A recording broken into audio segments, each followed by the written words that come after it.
At 7:30 on January 5, 1943, Lieutenant Red Cochran stood inside the Fire Control Center of the light cruiser USS Helena, eyes fixed on 4 Japanese Val dive bombers climbing away from the ship after completing their attack near Guadalcanal.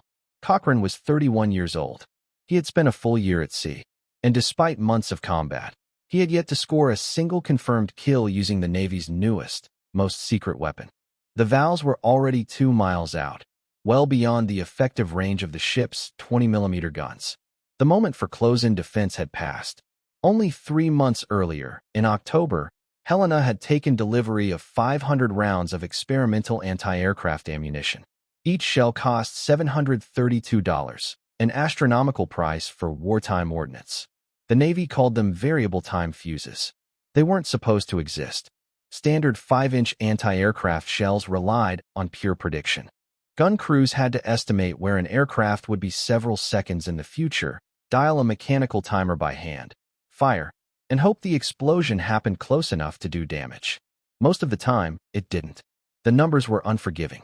In 1942, American ships in the Pacific fired an average of 2,000 shells for every Japanese aircraft shot down. Cochran had watched the new ammunition being loaded earlier that morning.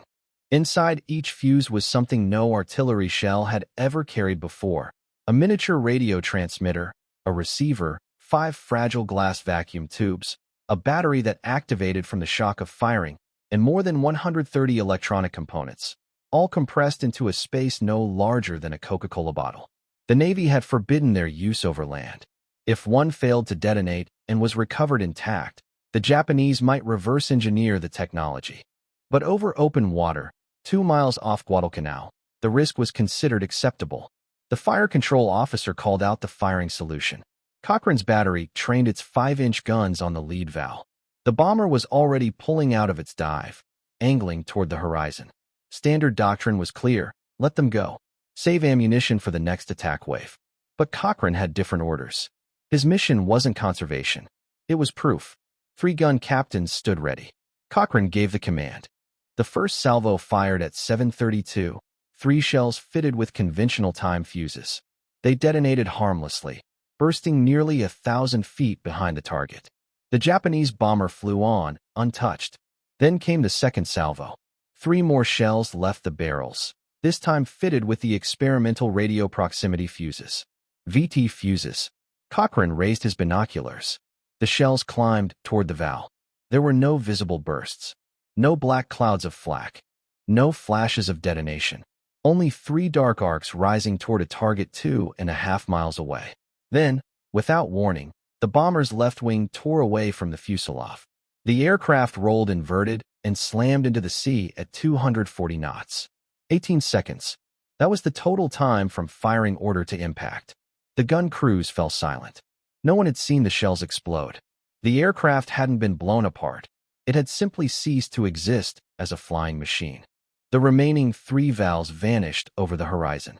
Cochran kept his binoculars fixed on the widening splash where the bomber had struck the water. Questions rippled through the gun crews. How had the shells known when to detonate? Why was there no visible explosion? What had they just witnessed? Cochran had no answers. The ammunition had been loaded by specialists. The fuse design was classified far above his clearance. All he knew were 3 facts. The shells contained radios. The radios detected aircraft, and the fuses worked. What Cochran didn't know was that 1,500 miles away, at the Johns Hopkins Applied Physics Laboratory in Maryland, a physicist named Merle Tuve was waiting anxiously for confirmation.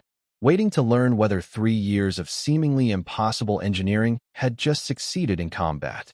Waiting to find out if vacuum tubes could survive 20,000 times the force of gravity, fire from a naval gun, and still function. Because if the answer was yes, the scientists of Section T had just changed naval warfare forever. And 5 months earlier, on August 12, 1942, those same scientists had persuaded the U.S. Navy to cancel all further testing, after just 4 shells destroyed 3 target drones over Chesapeake Bay. August 12, 1942. The newly commissioned light cruiser USS Cleveland lay at anchor in Chesapeake Bay, prepared for a weapons test that very few people aboard fully understood. The ship carried 12 5-inch dual-purpose guns, standard anti-aircraft batteries, and 300 experimental shells authorized under a Bureau of Ordnance project cryptically labeled PASIT. Standing on the bridge beside the gunnery officer was Dr. Merle Tuve, 41 years old. For 3 years he had directed Section T at the Carnegie Institution's Department of Terrestrial Magnetism, overseeing a secret program that employed more than 200 scientists and engineers. Most of them believed the device they were building should not be possible under the laws of physics. At 0900 hours, the target appeared. A radio-controlled drone aircraft skimmed in low over the water, simulating a torpedo attack profile. Under standard Navy doctrine, destroying a maneuvering aerial target like this required 500 to 800 rounds of conventional anti-aircraft fire. The crew of Cleveland had received strict instructions. The test would consist of no more than 4 salvos, 12 shells total. If the drone survived, the trial would end immediately. At 0903, the first salvo was fired. 3 5-inch shells equipped with the new proximity fuses arced skyward toward the incoming drone, which was 800 yards out and closing at 180 knots. Officers and observers tracked the shells through binoculars. There were no visible bursts, no black clouds, no timed detonations. Then the drone's engine abruptly failed. The aircraft pitched forward, lost lift, and slammed into the water. Total elapsed time from firing to impact, 7 seconds. The gunnery officer requested permission to engage again. A second drone was launched at 0915. Identical speed, identical approach, identical range.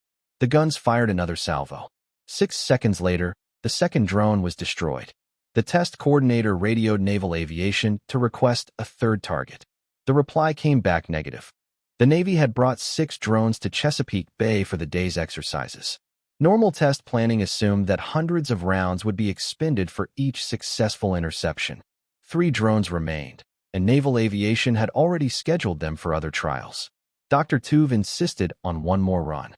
At 0940, a third drone was launched. This time it flew a level bombing profile at 12,000 feet. The Cleveland's gun mounts elevated to maximum angle. A third salvo was fired. The drone disintegrated at 11,800 feet, torn apart before completing its simulated attack. The test coordinator terminated the exercise on the spot. In less than an hour, the Navy had watched a single light cruiser destroy 3 maneuvering aerial targets using only 10 shells. But the real story of those 10 shells began 2 years earlier. In August 1940, Tuve received a classified briefing from members of the Tizard mission, the British scientific delegation sent to share advanced wartime research with the United States. Among their disclosures was early work on proximity fuses, radio circuits capable of detonating explosives when they sensed nearby objects.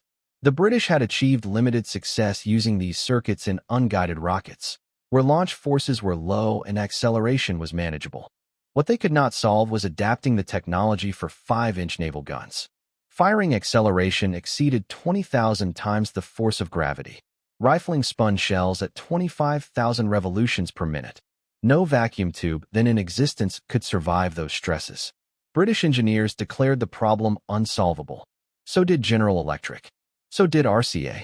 Tuve studied the British schematics and told the National Defense Research Committee he could deliver working prototypes within 6 months. He was wrong. It took 18 months. The first obstacle was pure physics.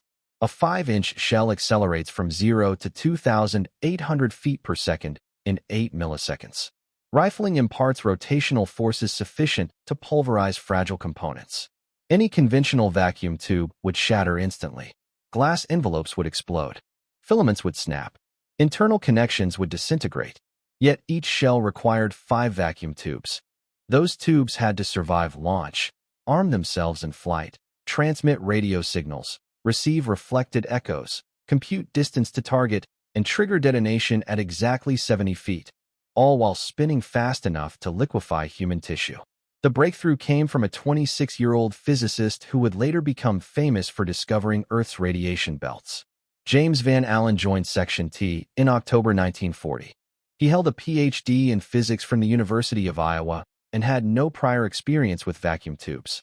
His assignment was brutally simple: designed glass electronic components capable of surviving 20,000 GS. Van Allen began by destroying them. He embedded commercial radio tubes in metal blocks, dropped them from buildings, fired 22 caliber bullets through them, and blasted them with compressed air cannons. 98% failed instantly, but the remaining 2% showed him what was possible. The small fraction of tubes that survived impact testing failed almost immediately once rifling spin was added to the equation.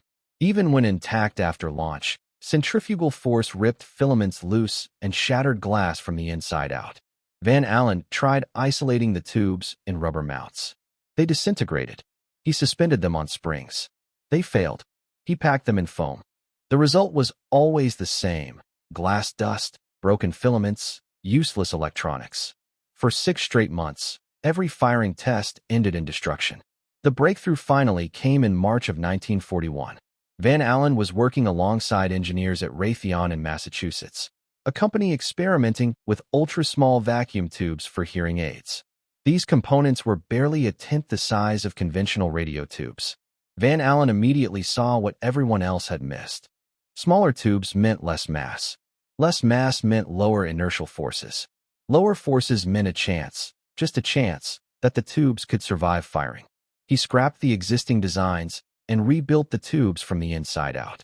Filaments were mounted on thick steel supports instead of delicate copper wires. The glass envelopes were reduced to the minimum thickness that could still maintain a vacuum. The entire assembly was embedded in hard wax, allowing shock forces to spread evenly instead of concentrating at fracture points. The finished tubes were crude but compact, about 3 inches long, half an inch wide, resembling oversized filament bulbs sealed in glass. The first real test came in April 1941 at Dahlgren Proving Ground. 6 redesigned tubes were installed inside inert 5-inch shells and fired from a naval gun. 4 shattered instantly. 2 survived. A 33% success rate. Better than 0, but nowhere near acceptable. Van Allen went back to Raytheon. Glass thickness was increased at stress nodes. Filament mounts were reinforced again. Compression springs were added at the tube bases to absorb rotational shock. A second test in June raised survival to 41%. A third test in September reached 52%. By January 1942, the figure stabilized at 58%. It wasn't perfect, but it was workable. The Navy approved production. Manufacturing contracts went to Sylvania Electric. The company hired nearly 10,000 workers, most of them women, to assemble the miniature tubes entirely by hand. Each tube required 42 separate steps: cutting wire, blowing glass, mounting filaments, sealing the vacuum. By late 1942, Sylvania was producing 1 million tubes every 2.5 days.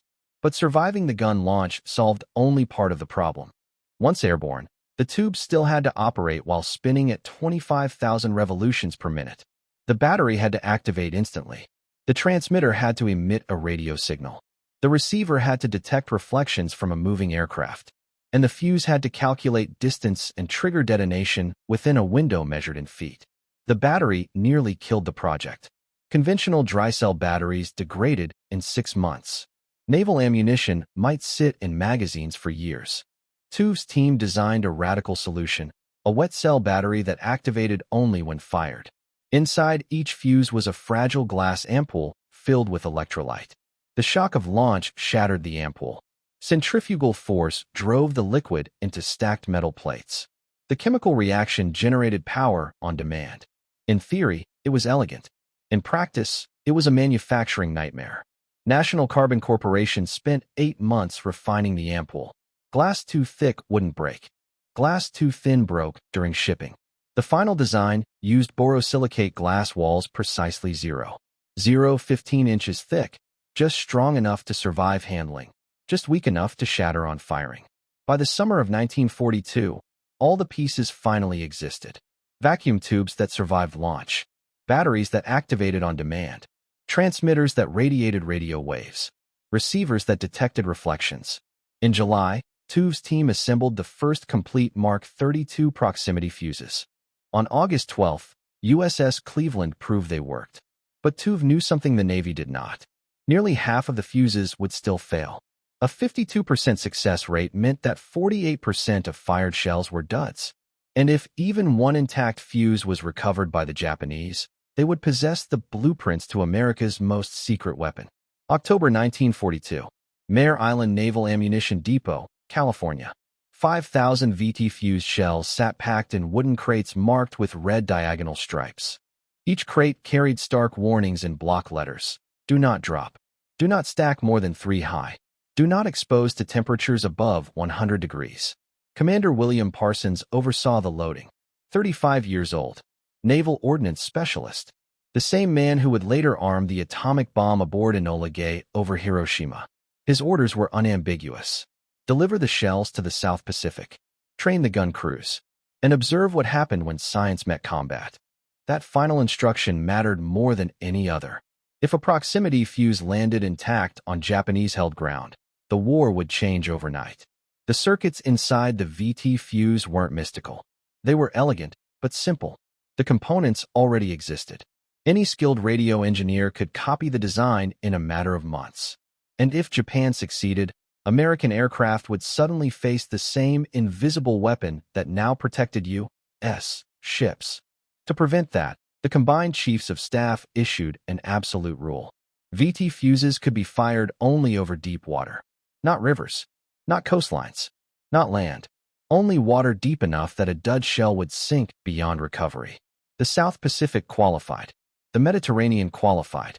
The English Channel qualified. Everywhere else was forbidden.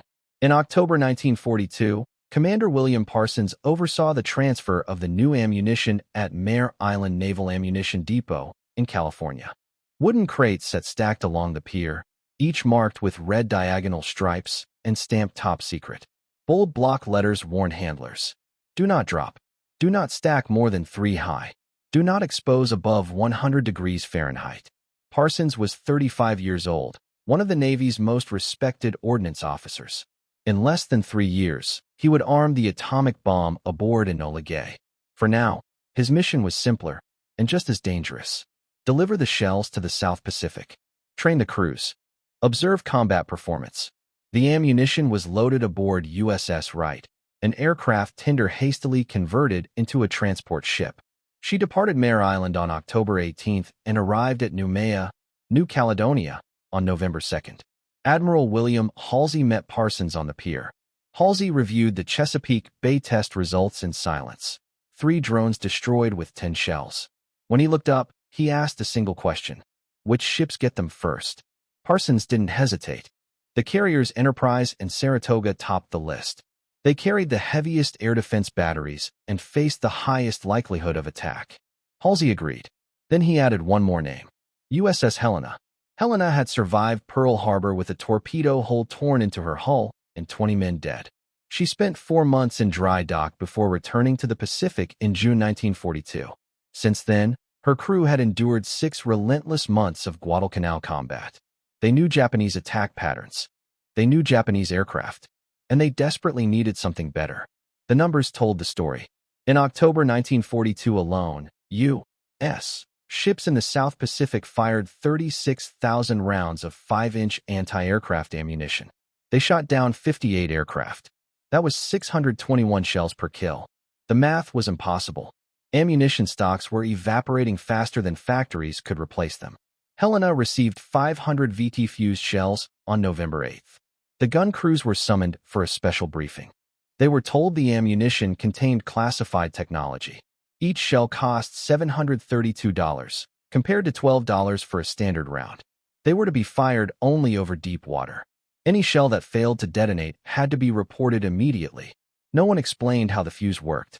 They weren't told about radio transmitters. They weren't told about vacuum tubes. They weren't told about James Van Allen, shattered glass, or 18 months of failure. They were told only this. The shell will explode near the target automatically. That was enough. Commander Parsons remained aboard Helena through November and December. He observed training, reviewed handling procedures, and waited. Japanese air attacks came weekly during the Guadalcanal campaign, but Helena was never in position to use the new ammunition. The carriers waited too. No opportunity. Then, on January 4th, 1943, Helena sailed for Coley Point with Task Group 67. 2. For cruisers. For destroyers. Their mission: bombard Japanese positions at Munda Airfield on New Georgia. Intelligence predicted a Japanese air response within 24 hours. At 0400 on January 5th, Lieutenant Red Cochran's gun crews loaded VT-fused shells into the ready racks. By 0700, Helena's 5-inch guns had already fired 200 rounds of standard ammunition against shore targets. The barrels were hot. The crews were exhausted. At 0728, 4 Japanese Val dive bombers appeared from Rabaul. They split into 2 elements: textbook attack doctrine. 2 aircraft turned toward Helena. 2 went after the New Zealand cruiser Achilles. The Vals rolled over from 8,000 feet, diving at 70-degree angles. Helena's 40mm and 20mm guns opened fire at 3,000 feet. Tracer fire stitched the sky. 1 Val pulled out early. Another released its bomb. It struck Achilles amidships.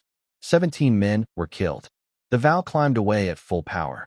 Helena's fire control directors locked on as the bomber fled. Range 2 miles and opening. Altitude 1,500 feet, speed 200 knots. And for the first time in combat, Lieutenant Red Cochran had permission to use shells that were never supposed to exist. The Japanese bomber was climbing away at a shallow 15-degree angle, accelerating with every second. From a gunnery standpoint, nothing about the situation was favorable. The range was opening. The altitude was changing.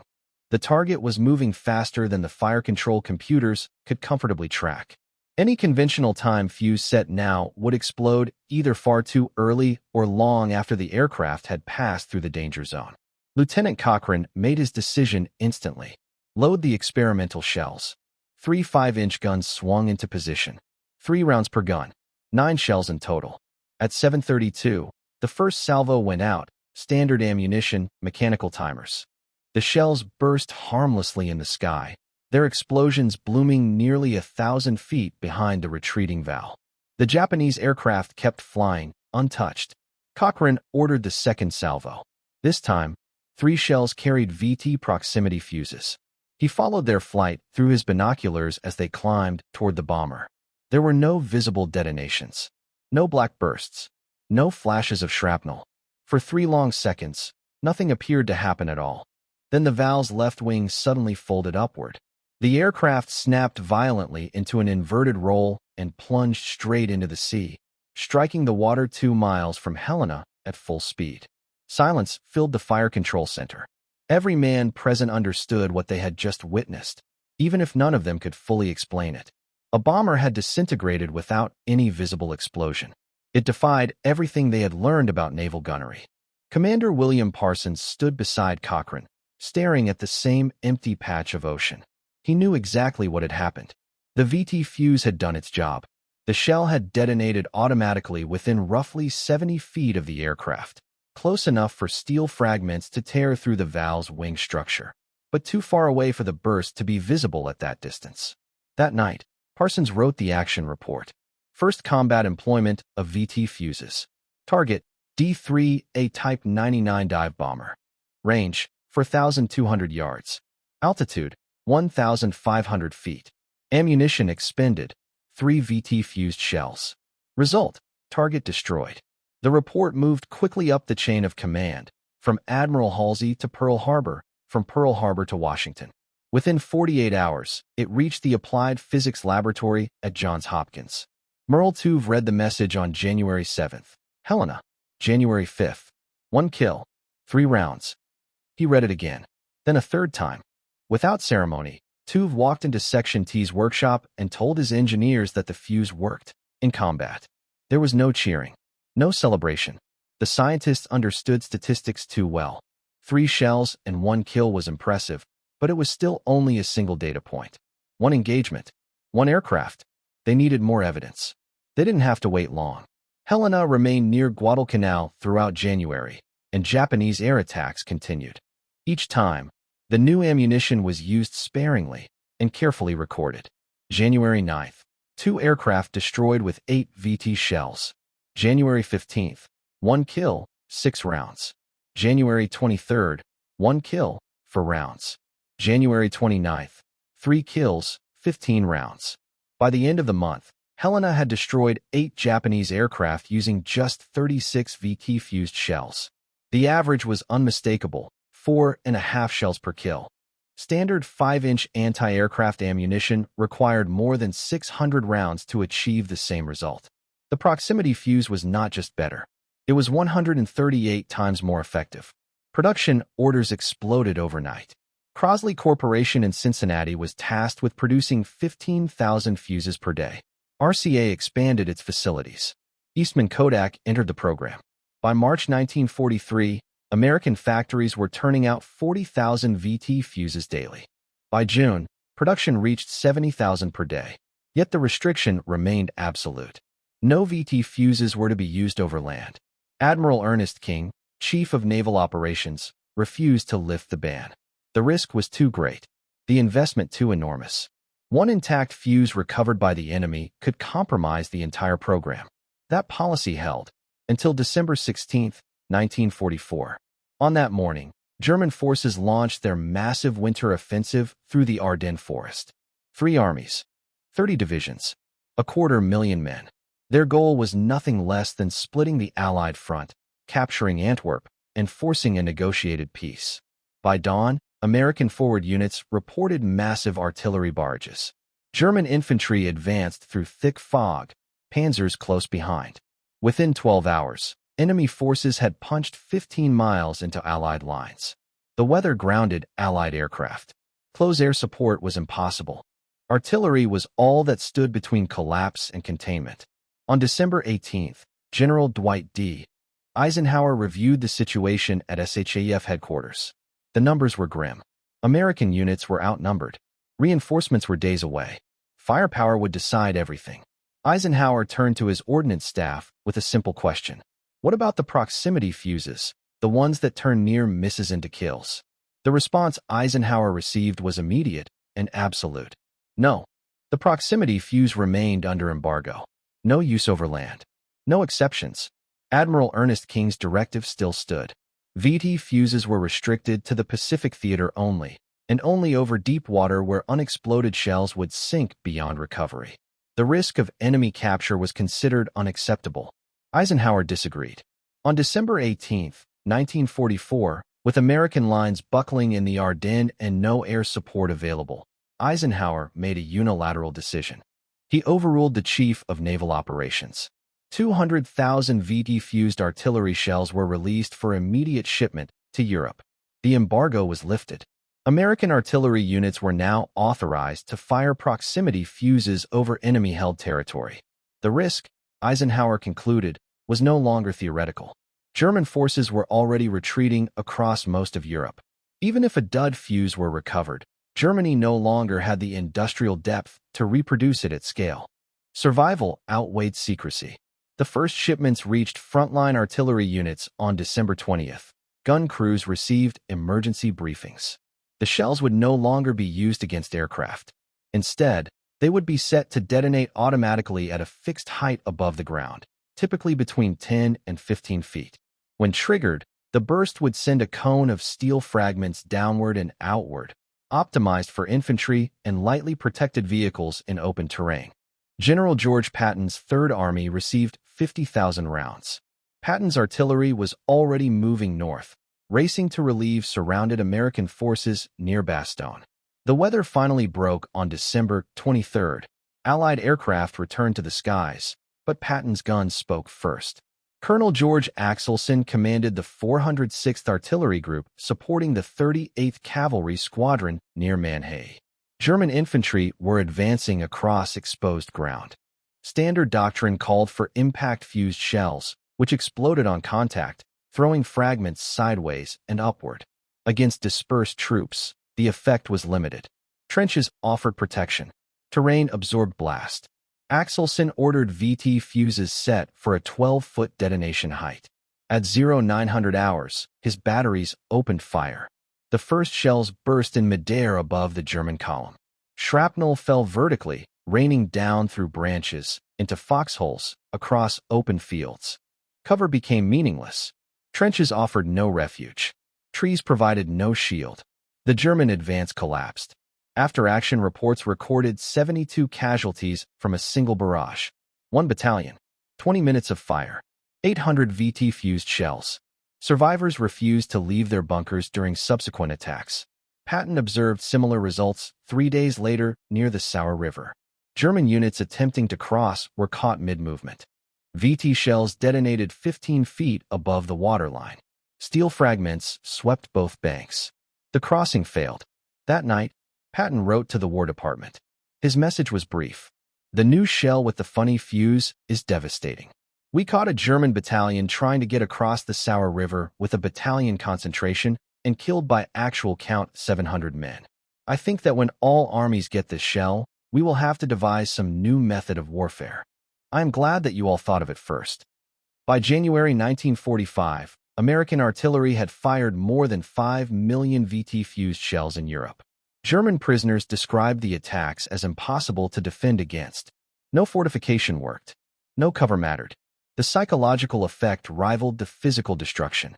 But the proximity fuse's most decisive test was still unfolding thousands of miles away. October 25, 1944. The Battle of Leyte Gulf. Vice Admiral Takejiro Onishi, commander of Japan's First Air Fleet, issued orders to his remaining pilots.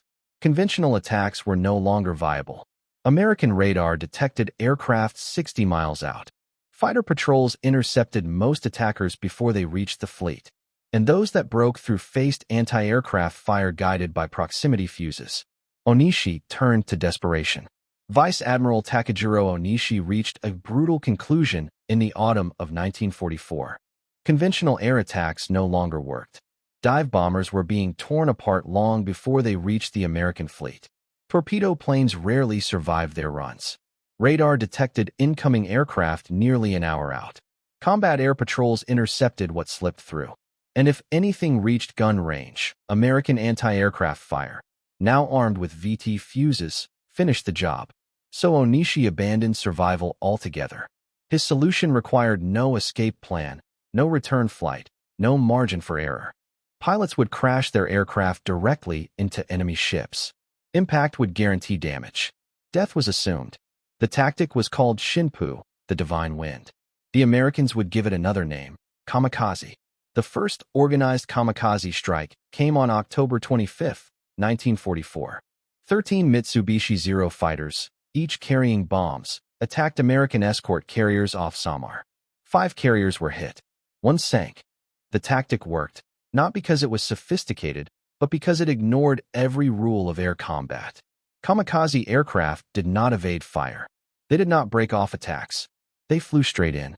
For American gun directors, this created a new and dangerous problem. Anti-aircraft fire had always assumed the enemy wanted to live. Lead angles were calculated on aircraft that maneuvered to survive. Kamikazes did not maneuver. They adjusted course constantly in the final seconds, altering speed and altitude as they dove. The window for interception shrank to moments. A single miss meant catastrophe. Standard time-fused shells were poorly suited to this kind of target. They required precise prediction, where the aircraft would be seconds in the future. Against kamikazes, that prediction was often wrong. A shell that detonated too early or too late was useless.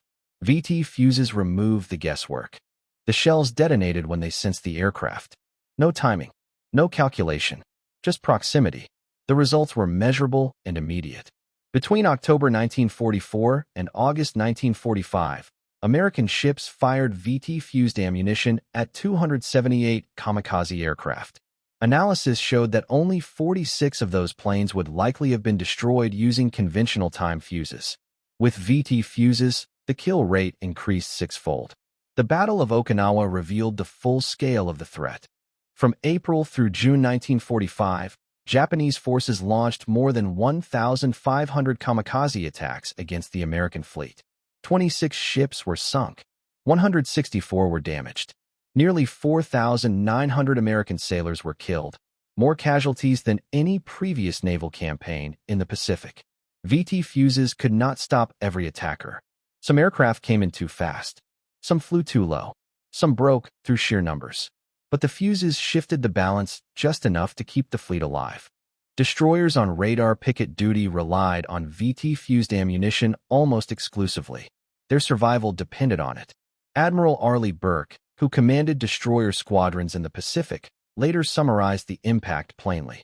Once VT fuses became standard, kill rates against kamikaze aircraft doubled. Ships that would have been overwhelmed remained afloat. The math of survival changed.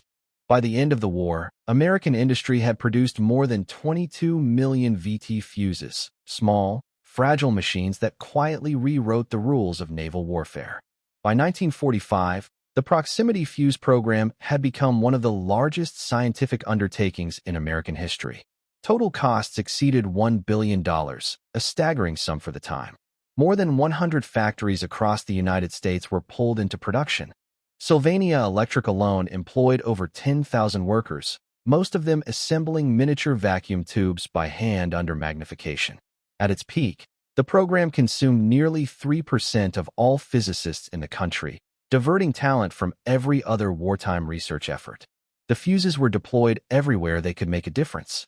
They armed 5-inch naval guns, Army artillery ranging from 75 millimeters to 240 millimeters, British coastal batteries, and even experimental rocket weapons. In the Pacific, they tore Japanese aircraft out of the sky. In Europe, they shattered German infantry formations in the Ardennes. Over Britain, they helped defend London from V-1 flying bombs, achieving an interception success rate of nearly 79%. Secretary of the Navy James Forrestal later called the proximity fuse the weapon that helped blaze the trail to Japan. General George Patton was more direct. He wrote that it forced a complete rethinking of land warfare itself. Vannevar Bush, head of the Office of Scientific Research and Development, credited the VT fuse with 3 decisive impacts on the war, effects that reached far beyond any single battlefield. And all of it began with one idea that sounded absurd when first proposed. Put a radio inside a bullet. Make it survive forces that would crush a human body. Make it function while spinning fast enough to tear steel apart. Then manufacture 22 million of them. The men who made it possible remained largely invisible. Merle Tuve never received public recognition during the war. The entire VT fuse program remained classified until September 1945. After the war, Tuve returned quietly to the Carnegie Institution, resumed his work in geophysics, and died in 1982. His obituaries mention the proximity fuse only in passing.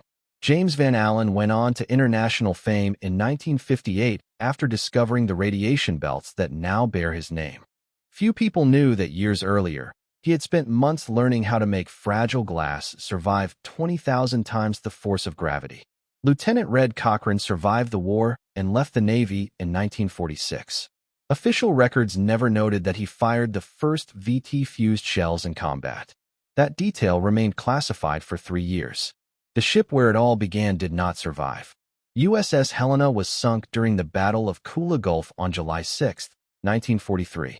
Japanese torpedoes tore the cruiser apart in less than 20 minutes. 168 sailors were lost. The wreck was discovered in 2018, resting nearly 300 feet below the surface near the Solomon Islands. But the technology did not sink with her. Modern air defense weapons, Patriot missiles, Standard missiles, the AIM-54 Phoenix, still rely on radar proximity fuses. The same principles developed by Section T continue to protect ships, cities, and soldiers today. The radio inside a bullet never stopped working.